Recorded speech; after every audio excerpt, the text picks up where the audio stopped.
In today's video, I'm going to teach you how to easily import products to Shopify for free. We'll walk through the simple flow from your Shopify dashboard to installing a helpful tool to pulling a product into your store with just a click.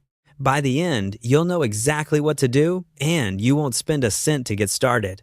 First, open your Shopify admin and land on the home dashboard. If you're not already signed in, log in with your store owner or staff account so you have permission to add apps. From the left-hand menu in your admin, head to the section where you can browse the Shopify App Store.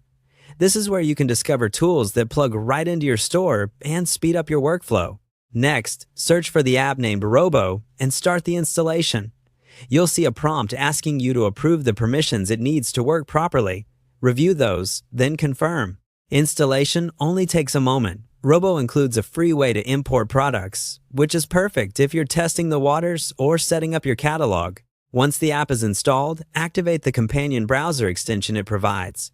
In most browsers, you'll see an option to enable and pin the extension so it's easy to find. If the extension asks you to connect to your Shopify store, follow the on-screen prompts so it can send products directly to your admin.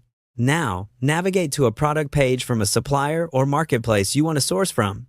With the page open, click the Robo extension or the Add to Shopify button the app provides. The tool will grab key details like the title, description, images, price, and variants, then prepare them for your store. Before you confirm the import, take a few seconds to review what it gathered. Make sure the title is clear, the description is accurate, and the images are high quality. If variants exist, like size or color, check that they're mapped correctly.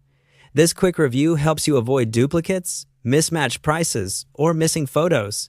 It's also a good time to assign a product type, vendor, tags, or a collection so your catalog stays organized. When you're happy, proceed with the import. That's it, really easy and simple. Back in your Shopify admin, open products to find the item you just brought in.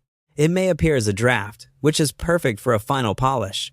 Update pricing, compare at price, and inventory if needed, then publish when you're ready. If you don't see it right away, refresh the page. Imports can take a moment to appear. Repeat the same process for additional products. With Robo and your Shopify admin, importing is fast, consistent, and free to start.